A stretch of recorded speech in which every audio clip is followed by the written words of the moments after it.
Thank you for that welcome. It's really nice to be back in Oxford. It was a very formative period in my development, the years I spent in Oxford, 1969 to 73.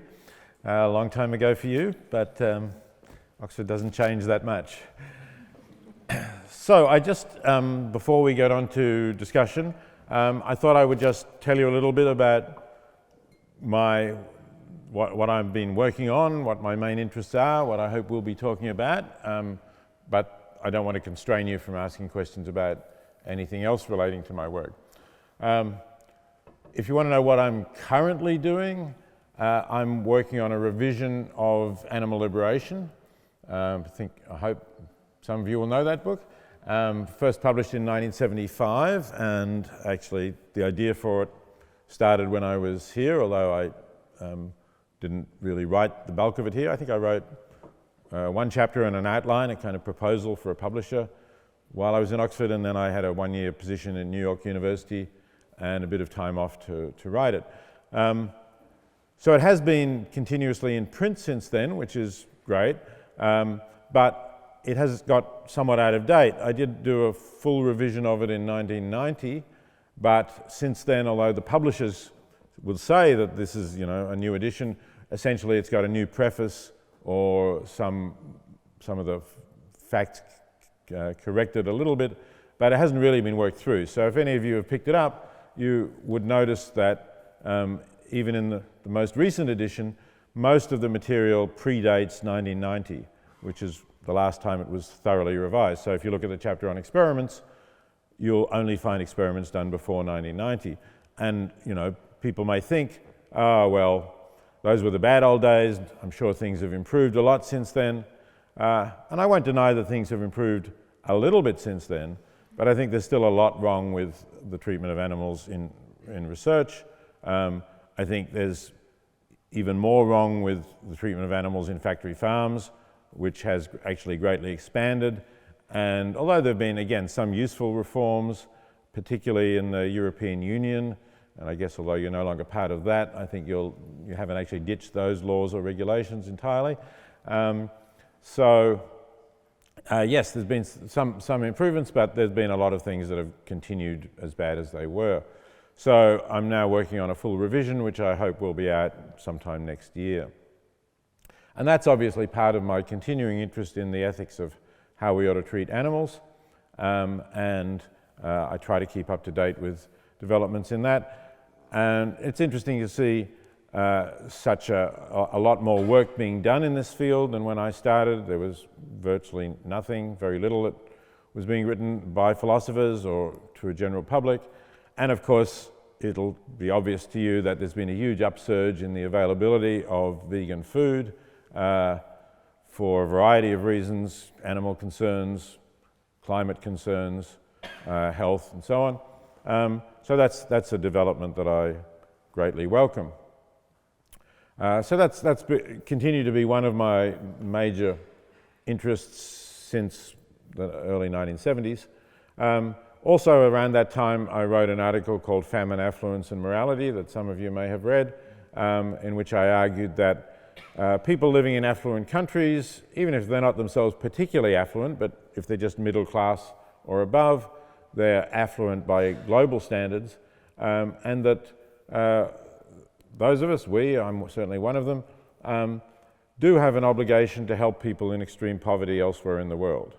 That it's not just a nice thing to do, but not a bad thing if you don't do it. I think it is part of thinking of yourself as living an ethical life in a world that's as sharply unequal as the world is today, to do your part to improve the lives of those who, through no fault of their own, are in fairly dire poverty, and of course from time to time where there are famines or other things that affect them, will be dying in large numbers from preventable causes. And in fact, that's something that goes on even as we're talking here, even if there's no particular crisis, simply through diseases that we could prevent, like diarrhea, which is still a major killer, malaria, and a variety of other problems.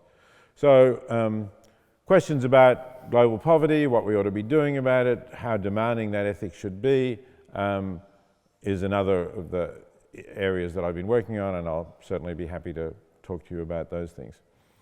And thirdly, I've been working in bioethics, which is the ethical issues relating to developments in medicine and the biological sciences. I set up a centre, the first university-based centre in Australia for doing that at Monash University in 1981. And I've continued to work on that, and the chair that I hold at Princeton is a chair of bioethics, although that's fairly broadly interpreted, so it doesn't restrict me from doing work on the other things that I've mentioned. But particularly worked on questions about life and death, critiques of the view that there's a special inviolability about human life, which means that things like voluntary euthanasia or medically assisted dying are wrong. And again, I've been really pleased to see that there has been a movement in that direction. I think the United Kingdom is rather behind a lot of other countries in this respect. And it's interesting that even countries with a Catholic background like Spain and probably very soon Portugal are allowing medically assisted dying, whereas the United Kingdom is not. I was also pleased that my native country, Australia, where this is legislated on a state basis, the last state to come on board with this, New South Wales, just about a week ago passed legislation. So it will be almost everywhere in Australia within a year or two. So I'm happy to discuss those issues or any other issues relating to bioethics that you might want to talk about, or that you might want to ask me about, of course. Yeah. No, amazing. So over to you. Thank you so much again, Peter. It's really a pleasure to have you here. I guess you've given us a brief overview of your work right now, but if we backtrack all the way back to your childhood, you obviously grew up in Melbourne. What do you kind of recall from your childhood? Are there any elements from your family or things like that that might have piqued your interest in philosophy, or moments that you recall that shaped your thinking in later life? It's hard to see. I mean, I think I don't think anyone could have predicted when I was 14 or something that I would end up going into philosophy. They might have said that I enjoyed a good argument. I had school teachers who said that, you know, who thought at that time maybe that I was arguing too much with things that they said. But, you know, how do you earn a living from having an enjoyment in arguing, or maybe even some talent for arguing? Well, the most obvious answer to that is as a lawyer. And I have an older sister, she's sadly no longer with us, who was studying law.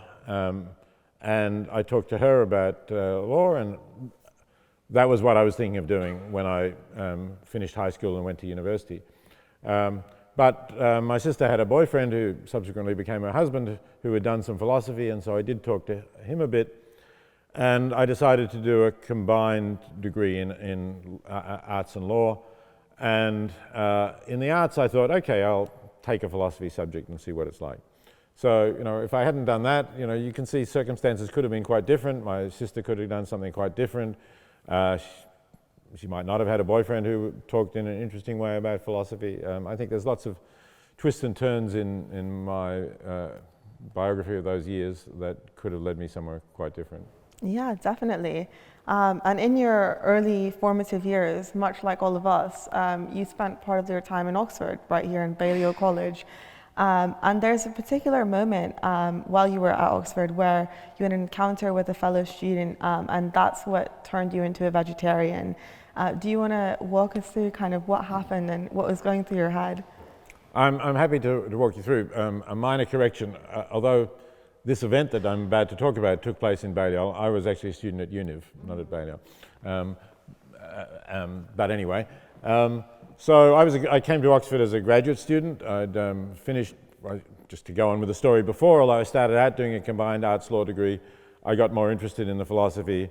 I got offered a scholarship to do a master's degree in philosophy, and I never finished the law degree, so I'm not a lawyer. But then I also got a scholarship to come to Oxford for a further work after the Masters. And so I was a graduate student, I was attending classes, and there was a class in New College taught by Jonathan Glover, who was then teaching here, about freedom and determinism and its implications for moral responsibility. And it was a good class, and there wasn't a very large class, there was plenty of discussion. So there were a few of us involved in a discussion in one particular class, and after that one of the students, a Canadian called Richard Keshen, came up to me and said said he was interested in something that I'd said in the discussion, and was I satisfied with Jonathan Glover's answer, and I wasn't completely satisfied, and we started a discussion, and the class finished around lunchtime. So he said, would you like to come to my college, Balliol, to continue our discussion? So I said, fine, and we went over, and I think things are rather different in Oxford colleges now, but at that time you were offered two options when you came in for lunch. There was a hot dish and there was a salad plate. The hot dish on that particular day was spaghetti, which had some sort of brown sauce that you couldn't quite say what was in it on top of it. Maybe that hasn't changed so much, I don't know. So Richard said, can you tell me, is there meat in that sauce? And he was told that there was, and he took the salad plate. So I didn't have any problems with meat, so I took the spaghetti. The salad plate was, a bit of a light lunch, really, I think. Not a great salad, a few leaves of lettuce and a slice of tomato, and so on. So we continued the conversation for a while about freedom and its implications for moral responsibility, or determinism and its implications for moral responsibility.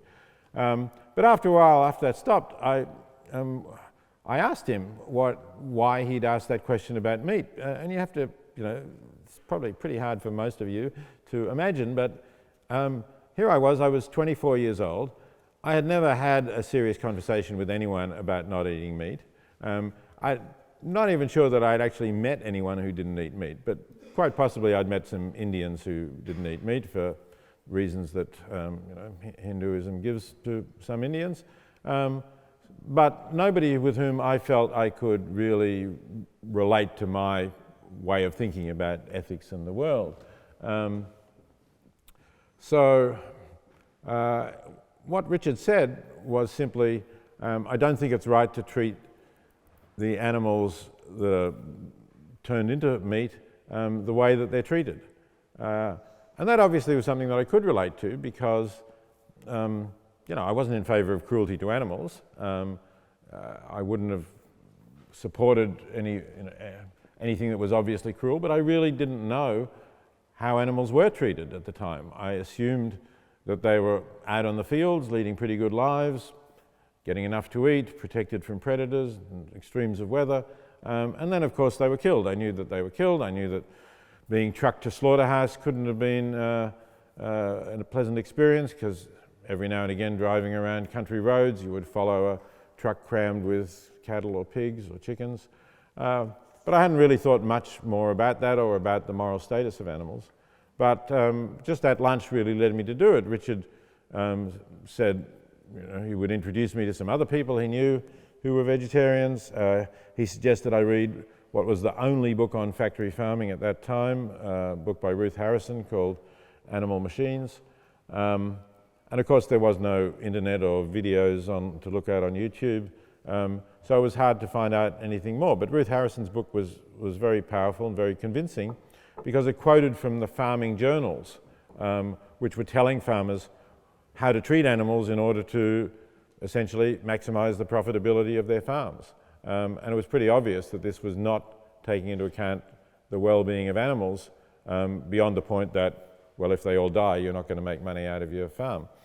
So that's really what got me thinking about animals, and certainly that, again, a chance encounter changed my life. Yeah, definitely. And from then on out, your book Animal Liberation has truly had an enormous impact, and I'd say led to kind of a worldwide movement for animal rights.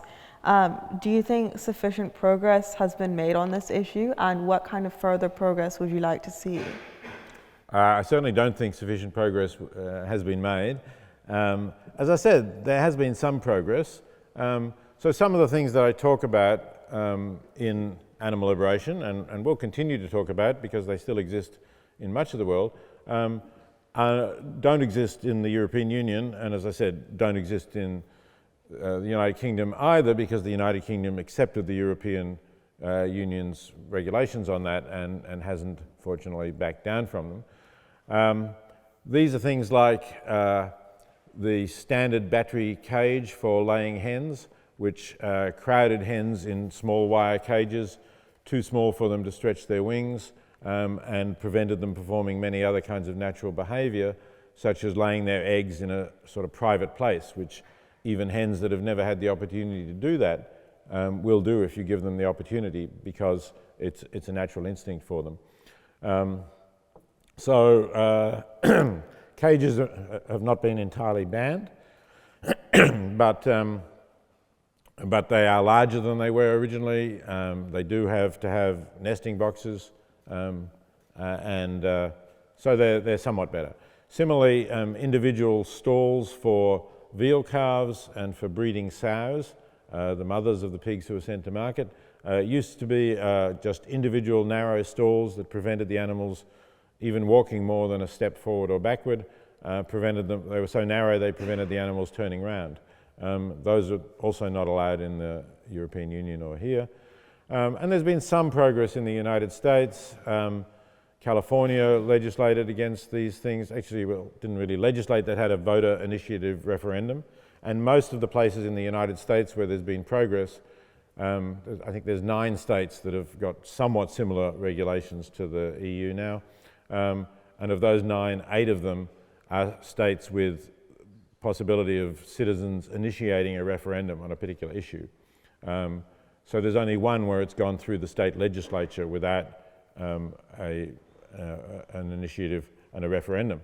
And I think what that shows is that if you can get the issue in front of Americans and tell them how their animals are kept, they'll vote against it. But because money plays such a big role in American politics, I'm not saying politics is perfect here, but I think American politics is more corrupt than the parliamentary democracies like the United Kingdom or Australia or most of Europe that I'm more familiar with. More corrupt in the sense that money plays a bigger role, and I think that's why it's been impossible to get these changes across the United States as a whole. And there are many other countries, including Australia, that don't do too well by these standards either. So that's one big difference. I already mentioned experiments on animals. There have been some improvements, but again, unfortunately, I was somewhat shocked, I should say, when I started doing the research for the new edition. I had thought, from what I'd read, that there would be fewer really nasty experiments that I could find. And not only really nasty, but in some cases pretty pointless experiments, not curing cancer or anything like that. Whereas in fact there's a lot of experiments that cause severe pain and distress that I don't think are really doing any good for humans either. So I think there's still a very long way to go. Yeah, definitely. Of course, with the growth of veganism and concern with animal welfare, both of these can really be traced back to your philosophy, specifically your preference utilitarianism. Do you think that you being known as sort of the most influential living philosopher is an overstatement of your influence on these issues? And are there other thinkers on these issues that may have influenced your thoughts at the onset, which don't get a lot of recognition? So as for the tag about being the world's most influential living philosopher, I think that's unfortunately a reflection on the relatively little influence that philosophers have on the wider community. And that's, I think, regrettable. I think there are more philosophers now going into applied ethics, practical ethics. There have been over the last decade or two, and that's good. But the other thing that you have to do, if you want to be a philosopher with some influence, is write for a broader audience. And that's, again, something that a lot of my colleagues don't want to do. And you can understand, if you're going for jobs in philosophy, which is a very competitive market, or if you have got a job but it doesn't have tenure, you don't have any likelihood of being able to stay in the job you're in, then you can understand that people want to write for their colleagues more than they want to write for the people who will have no influence on whether they get jobs or not. But it's a pity, and I think it's possible to do both, to do good academic work and to do work that is accessible to a broad audience. So I certainly encourage any of you who are going to be doing philosophy or writing, or for that, it's not just philosophy, other fields of academia as well, obviously, to have a try to write in a clear and straightforward way, not too shallow, but something that doesn't use jargon, doesn't presuppose things that only you and others in your discipline know, and to try to reach that wider audience. Yeah, I mean, speaking of academia, some people look at academics as activists on particular issues, and I think you would not be an exception. Do you personally consider yourself an activist? And out of all of the causes that you've sort of written and spoken about, which one would you say is the closest to your heart? Yeah, so I've certainly been an activist for many years on the animal issue, and I was involved, when I went back to Australia, I was involved in organisations. I actually spent about, maybe 10 or 15 years as president of an organisation called Animal Liberation in Victoria, and I also co-founded an organisation that's now called Animals Australia. So I've been involved in, I have been involved in the kind of activism of various sorts, marches, protests, demonstrations, but also lobbying members of parliament and trying to achieve change that way. And to some extent that cause might be the one that is still closest to my heart, although I am very concerned about the global poverty issue. And I also co-founded an organisation for that called The Life You Can Save. You can go online to thelifeyoucansave.org. It tries to do two things. One is it tries to spread the idea that I already mentioned, that we have the capacity to do an immense amount of good for people in extreme poverty, and that we're not really living ethically unless we do that. But also to say, if you are going to do that, which are the most effective organisations to donate to? So we have a list of a little over 20 organisations that have been independently vetted to show that they are really giving you good value for money. And a lot of people, when they think about donating to charity, don't do any research to find out which charities will actually do the most good with their donation. And I and the broader effective altruism movement, which of course has strong roots in Oxford through the work of people like Toby Ord and Will McCaskill, and the Centre for Effective Altruism here, the Centre for Global Priorities. So that's an important point that they're all making, that we need to try and think about how we can do the most good with whatever resources we have available to do good. And that might be money, although for students probably you don't have a lot of that. You can talk to your parents though. But for students it's really important to think about your career. And if you're not already familiar with it, I'd recommend a website called 80,000 Hours, which has a lot of information about careers where you can be influential and have an impact. Yeah, I mean, you said that global inequality and the responsibility of us in rich countries in reducing this inequality is another area which you've been influential with your essay, Famine, Affluence and Morality, becoming a staple for any politics and philosophy student today. I'm sure many of us in the room have read it. However, like you said, we're just students. So on an individual basis, do you have any practical recommendations for any of the members here, or indeed people watching online, for something we can feasibly take up and do about the issue? Well, I do think there's certainly scope for political action here to make your government more aware that this is an important issue for you.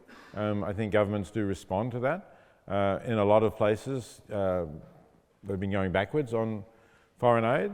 The United Kingdom took a very positive step a few years ago when there was bipartisan agreement to raise foreign aid to 0.7% of GDP, which was something that the United Nations has suggested as a standard many years ago, and that only a handful of countries, I think the Scandinavian countries, the Netherlands, very few countries were actually reaching. And Britain said that they would reach it, and they did reach it. but that was abandoned recently. It went down to, I think, 0.5%. So, you know, that's unfortunate. I think Britain can afford more, but, you know, the countries that I spend most time in, the United States and Australia, are not even giving that. So, you know, you're not the worst. But it would be good to talk about those issues, to try to raise that, and to do things politically. And the other thing that I think is really important is to do something about climate change. And there I think political action is really necessary. And now for once I can speak proudly of Australia, because if you followed the Australian election results, we had some really surprising results. The Greens, who had only one seat in the lower house, now have at least 3, with the possibility of winning a 4th. And even more surprisingly, a group of independents campaigning basically on climate change, on 2 things: climate change and an independent authority to look at corruption in politics. That group, they called themselves the Teal Independents because they had that teal bluish colour, has now going to have 9 members in the lower house, which is startling. I think 3 of them had been independents before, but 6 of them are new members. I think the 6 are all women, which is also a healthy addition to our parliament. And of course we've got a Labor government now, which was certainly better than the coalition we had before on climate change, and I think with the Greens and the Independents pushing it, is really going to do something quite strong. So politics does make a difference after all, for those of you who are cynical about it. So think about that and think how you can contribute in that way. Yeah, I mean, speaking to someone slightly away from politics, Elon Musk, one idea he does have is that humanity needs to become an interplanetary species in order to avoid extinction, given our worrying fragile place in the cosmos. Do you think this is something we should actually focus on achieving, or do you think it's wishful thinking that we should leave for future generations and instead focus on our planet to ensure that there are future generations? Yeah, I'm inclined to think that we should be focusing on our planet, as you put it. You can see the point behind it. You know, if you want to prevent human extinction, and if you had a self-sufficient colony on Mars, then if there were, let's say, a nuclear war or a deadly pandemic that was so contagious that it killed everybody, yes, then you could say, well, people would still be alive on Mars and eventually they could repopulate Earth. But I think the problems on Earth are more urgent, and there's a lot of good you can do, and I wouldn't really focus on the large sums that are required to see whether it's even possible to have a self-sufficient colony on Mars at this stage. I would leave that for the future. I would certainly focus on reducing risks of extinction on this planet, but also on doing good in other ways. Yeah, and of course, some of the problems that you tend to focus on tend to be some of the biggest ones in the world. So climate change, poverty, things like that, all of which are sort of take place on a global scale. And the ineffective nature of our intergovernmental global order in terms of peacekeeping, reducing inequality, and maintaining global health has been highlighted over the past couple of years. Are there any reforms that you see being drastically necessary on either the state or global level, for instance, at the level of the UN, to prevent the fracturing of our world? Well, there are certainly changes that you could see as necessary, but the problem is how they're going to be achieved. Take something that seems very obvious and would have really benefited everybody. We've had this coronavirus pandemic, and I expect everybody here has been at least doubly vaccinated, maybe triply vaccinated, as I have. And that's a good thing, but there are large parts of the world where most people have not been vaccinated because the supplies of vaccine have not been there. The World Health Organization has been calling for more to be done here, and they have a COVAX scheme for doing that, but they haven't got enough, despite various affluent nations donating significant numbers of doses. It's still not nearly enough.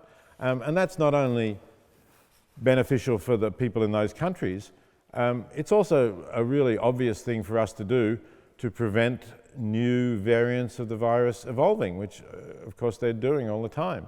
And it's only if we get vaccinated globally that we'll have some protection against that. Maybe we still won't have complete protection, but it would certainly help. So the fact that we can't even do something like that, which is relatively simple, makes me wonder how, say that if you mentioned the United Nations, what could the United Nations do more to prevent inequality in general, economic inequality, or the World Trade Organization, for instance, which deals with those issues but has never shown any real ability to deal with trade so that it makes things more equal.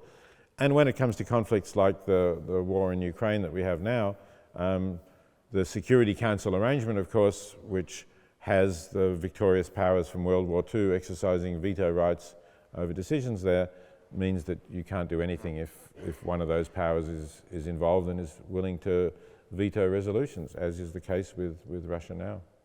Yeah, I mean, it's really tricky to, I guess, organize around some of these larger issues and oftentimes find a solution for what works and what doesn't. So with going back to climate change, like we were discussing, of course, it's undoubtedly the greatest threat to our existence at the moment, and we do need as many people as possible to change their way of life urgently. Here in the UK, groups like Extinction, Rebellion and Insulate Britain have taken to direct action to try to persuade people to take the necessary steps to change their way of living. However, their action seems to have, at least for now, the opposite effect, with many of these direct action groups being ridiculed by the general public and mainstream media. Do you think that direct action is the right approach for climate change and other big issues, or do you think there's a different, perhaps less blunt strategy to get people to change really their lifestyle? That's an interesting question, because I have supported civil disobedience on a range of issues. In fact, the thesis that I wrote when I was here in Oxford got published as a book called Democracy and Disobedience. And it was about civil disobedience really in relation to the war in Vietnam that mainly made me interested in that. But it discusses the justifications for civil disobedience in democracies. And I supported that, and I continued to support it for the animal movement. And generally I support civil disobedience for climate change as well. But as you say, there is something of a backlash sometimes to the Extinction Rebellion. And particularly with the fact that, rather remarkably, this independent group and the Greens succeeded in Australia, maybe that is a better path. There is one thing that I ought to say about the Australian election results, though, that's not immediately translatable to the United Kingdom, and that is that we have, for the lower house, we have what we call preferential voting, which in the United States is called ranked choice voting. And this result was really only made possible because of that, because if you had Greens who were not getting the most votes, they could still get elected by if they could get the second most votes, for example, and Labor was third, then Labor generally was preferencing the Greens, so the combination of Labor's preferences and the Greens would get the Greens in, and that happened with these independents as well. So I think first past the post is a really bad electoral system, I have to say.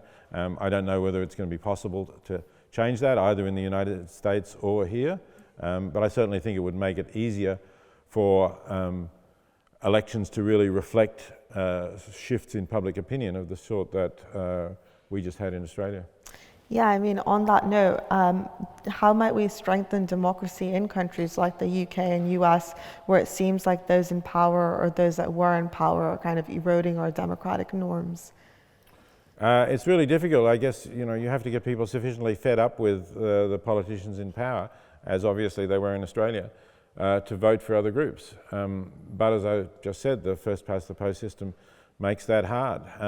And unfortunately, it doesn't seem like either of the major parties here are willing to support a change in that. If one of them were, then with the Lib Dems, of course, and other supports, you maybe would get a change. But it's difficult to do that. In the United States, it's even worse, because as I said earlier, one of the problems in the United States is the huge sums of money that go into elections and go to individual candidates for elections as well, and support candidates in the primary system that they have that the Republican and Democrat parties use to nominate their candidates. And that was the result, or at least made worse, by a Supreme Court decision. And we have, the United States has a very conservative Supreme Court now, which you've no doubt read about the leaked draft of the decision on the abortion case. Seems almost certain that it's going to overrule Roe versus Wade. So it's also not likely to backtrack from a case called Citizens United, which essentially opened up the possibilities of donating more or less unlimited sums of money to political candidates. So yeah, I wish I knew the answer to how you're going to change that, but unfortunately I don't. I mean, I guess it's worse even elsewhere around the world. So what do you make of increasingly assertive autocratic regimes around the world using their soft influence to hinder free expression in democratic countries? And kind of how do you think we might fight back and prevent, for instance, foreign censors dictating what ends up in the final cut of movies and things like that? Yeah. Again, it's really hard to know what to do. I think we're seeing, the worst consequences of that in Russia and the war in Ukraine now, in that, although Putin started out, it seemed, almost as a kind of a Democrat, was elected. He's gradually got more and more authoritarian, and now, of course, it's very dangerous to voice any opposition to the war in Ukraine. We just had a Russian diplomat speak out very bluntly about what a crime against the Ukrainian people this is, but he was in Geneva and he's obviously not going to be going back to Russia anytime soon. So, for the Russians there themselves, whatever they think about this, they have to be incredibly brave to really speak out against it. So, I don't know. It's possible that the results of this war and the economic sanctions will be so disastrous for Russians that they will somehow get rid of Putin. I certainly hope so. That would be the best outcome. But how you achieve that, how you help that, I don't really know. And if you're referring to regimes like Viktor Orban's regime in Hungary, which is certainly a sort of move towards autocracy strongly, and to some extent the government in Poland is doing that, been doing that gradually too. With these countries, I suppose, because they're members of the European Union, there's greater possibilities of putting pressure on them, although the UK can't participate in that anymore now. But I hope that the other countries that are members of the EU will do that. But then, if you talk about China, for example, I really don't know how you change that at all. Yeah, I mean, there are some things that we've made strides towards changing in the past few years, for sure. So, for instance, against racism, sexism, and sexual harassment, we've had movements like BLM and the Me Too movement, which have really sparked a conversation and changed the way that we look at certain big issues around the world. Do you think we need something like this regarding animal ethics or welfare in order for us as a species to reach a point where we're properly concerned about these issues? I certainly think in regard to animals, we could, and it would be good if we could have movements that had that kind of influence. Sometimes people ask, what is it that you think our grandchildren will look back on and wonder how we could have been so blind to what we were doing, right? And you can certainly see that about racism. You're the grandchildren now, looking back on and asking perhaps, depends a bit where you are, obviously, but certainly if you're living in a lot of the United States, you could say, how could my grandparents go along with such a discriminatory racist system?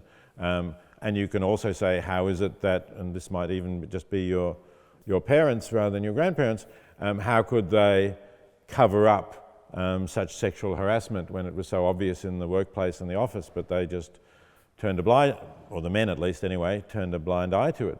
So, if you ask that question about what is it that most people now accept and don't criticize, that, maybe your children will think, how could you do that? I think the treatment of animals, and particularly factory farming, how could people just continue to eat products that really they knew, or at least ought to have known, would have known if they hadn't deliberately turned away from it, were the products of lifelong cruelty and misery being inflicted on animals to produce something that none of us really need to eat. Yeah, absolutely. I mean, as a vegan, I couldn't agree more wholeheartedly. So with that, I'd like to open the floor to some audience questions. If you've got a question, please feel free to raise your hand or hold up your membership card, and then I'll just point to you. Cool. I'd like to recognize the member with the Adidas shirts. Thank you very much. Just wait for the mic. I wanted to ask you a question more about your philosophy and the axioms that underlie your moral thinking. So you repeatedly refer to the most good, and it seems that the reason why you do this is utilitarian, the framework that underlies your thinking. And I was wondering, when did you adopt this framework, and what was the most convincing argument that made you adopt this framework? Okay, thanks for the question. So first, it's true, of course, that I am a utilitarian, and that does explain why I talk about the most good you can do and why I'm concerned about suffering, whichever beings experience it. But not everybody in the effective altruism movement is utilitarian, and not everybody in the animal movement is utilitarian. Certainly there can be non-utilitarian people who are concerned about extreme poverty. After all, if you have a Christian background, you know that Jesus talked a lot about people in poverty and helping them. And there are Christian utilitarians, but there are a lot of non-utilitarian Christians as well. And in respect of animals, it's interesting that we've now seen, I talked about more philosophical work being done about animals.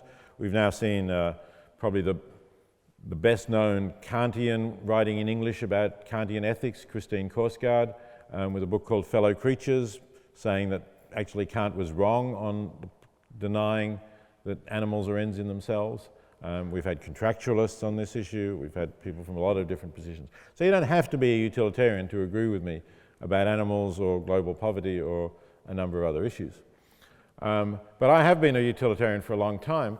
You say, what was the most convincing argument? In a way, I became a utilitarian because I thought the arguments against it were not convincing. In my first course on ethics, well, not the introductory first-year course, which had some ethics, but the first course entirely on ethics, I was taught by a lecturer who was quite hostile to utilitarianism. He was a follower of W.D. Ross, who was a professor of moral philosophy here in the 20s, who was an intuitionist. He had various intuitions about what our duties are. And he was an opponent of utilitarianism, and so was the professor or lecturer who taught me.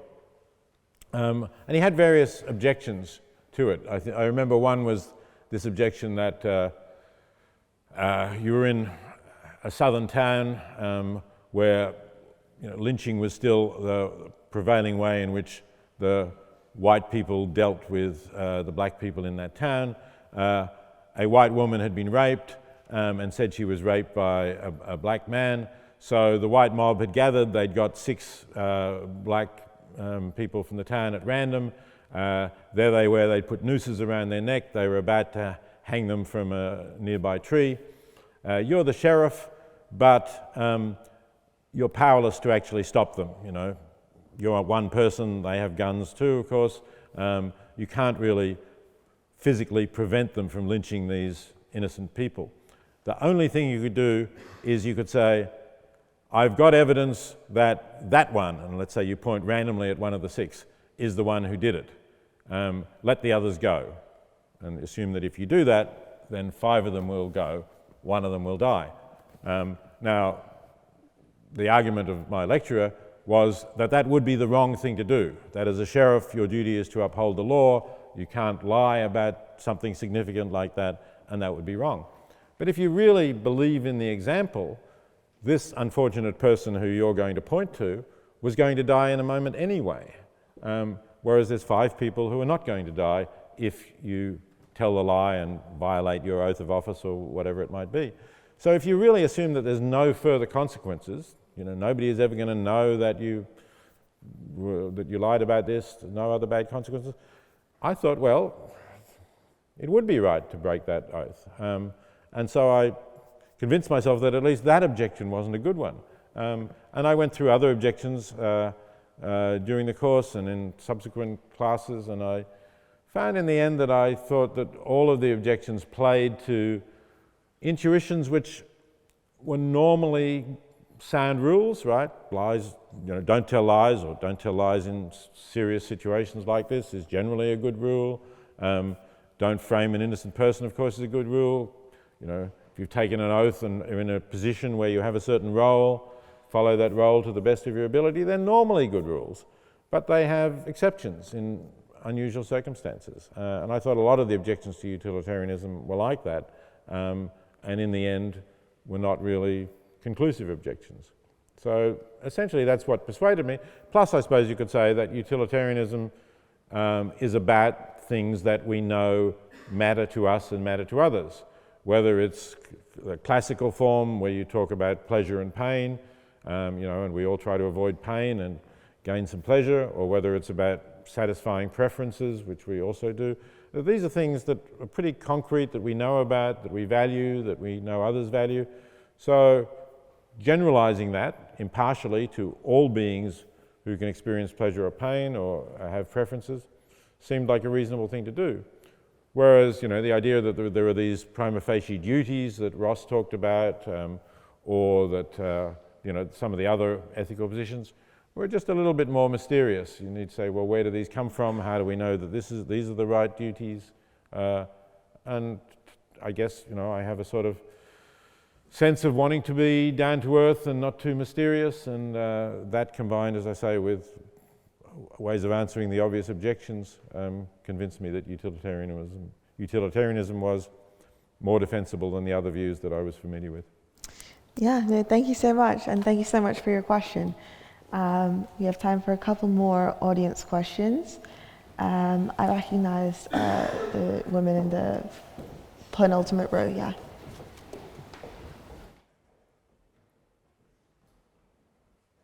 Thank you so much for such an interesting talk, and I thought what you were saying about how future generations might see our treatment of animals today was particularly interesting. But I was wondering whether you think there's a risk that animal activists, by campaigning right now for efforts to improve welfare for farm animals, might undermine the animal liberation cause in the long run by allowing people to justify eating animal products, for example, on the grounds that welfare standards are improving. So just before you give up the mic, let me check that I've understood your question. Are you suggesting that trying to get people to give up animal products altogether, or factory farm products, is not the best way to achieve these ends? No, I was wondering whether right now if animal activists are pushing for movements to, say, increase the amount of space available to farmed animals, for example. Oh, I see. So rather than trying to abolish it, they're trying to make welfare improvements. That's the question. Good. Okay. So I don't think that is actually the case, right? If I really, to some extent, it's a factual question, isn't it? Are we, by trying to get, I talked about those EU regulations which apply here, getting more space for hens, allowing pigs and calves to turn around?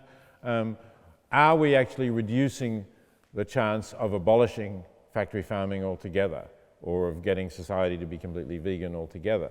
And the idea is that, well, if things are not so bad, people will feel okay about buying these products. If things were really terrible, we would have a stronger case for saying you shouldn't buy it. If that were the case, I would be troubled by advocating improvements in welfare. But I just don't see any evidence that it is the case. And in fact, if you look at the countries that have these better welfare conditions for farm animals, that have some reforms, or if you like, the parts of the United States that have them, they tend to be the parts that also have the largest number of vegans, that where vegan food is most plentifully available. So that's certainly more true within the EU now than it is in other countries that don't have those reforms. And if you look at within the United States, so the biggest state that has passed these kind of reforms is California. And California is certainly the state well, perhaps along with some states on the eastern seaboard, New York maybe, the state where you would find the highest proportion of vegans, the greatest availability of vegan food in supermarkets. So it seems to me that they go together in a way, that it's a kind of progression. You have campaigns about animal welfare which enlighten people about conditions in factory farms and make them think about animals. And then at least a significant number of them move towards deciding, oh, well, yeah, we've achieved some reforms, but it's still not all that good, and I don't really need to eat these products at all. Thanks so much. And again, you've caught me. I'm not only a vegan, but I'm from California as well. Go figure. We have time for one more audience question. I recognize a member in the far back in the green shirt.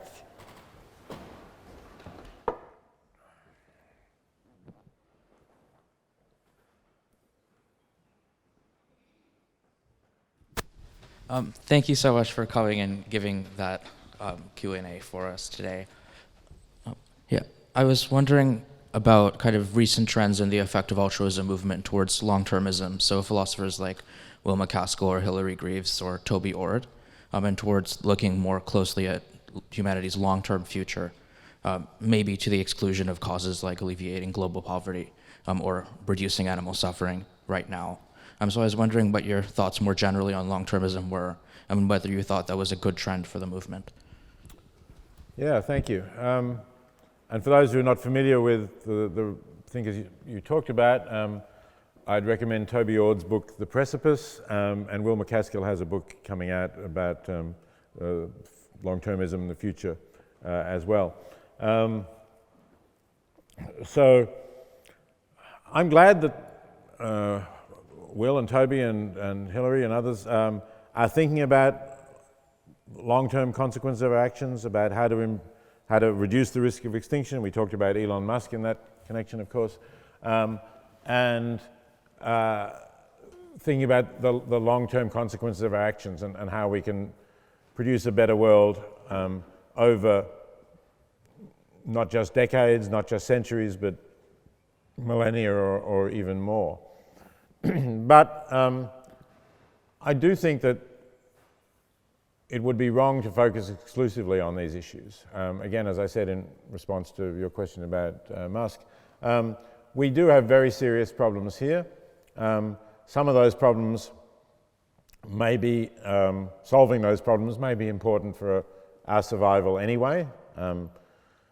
Climate change could be a risk to survival in itself, and even if it's not just from warming the planet, it could be that we have more wars because people need to move, and perhaps those wars might lead to nuclear conflicts, which could cause our extinction. And global poverty, after all, when there are hundreds of millions or billions of people in the world who don't get a decent education, we're losing an incredible amount of talent that could be helping to solve the world's problems because of poverty. So getting the world out of poverty is really going to help produce more people who will have the ability to solve these problems, and I think that's clearly a good thing. So I think it would be a pity if we focused exclusively on long-termism, and although it's important, I think we need a broad EA movement. I'd like more people to start thinking about effective altruism. And it's hard enough to get people, say, here in the United Kingdom, to think about the well-being of people in sub-Saharan Africa. It's not all that far away in a global world, but it gets a lot less attention in the news than developments in Europe or nearby. And if that's hard, then how hard is it to get people to think about what we can do for people who will be living in 100 years, 500 years, 1,000 years, 10,000 years, a million years? It's really difficult. So you're not going to get a broad EA movement if you focus on long-termism and if people get the idea that the EA movement is all about long-termism. I think you've got to include things like global poverty, animal suffering, which bring in a lot of more people, and some of them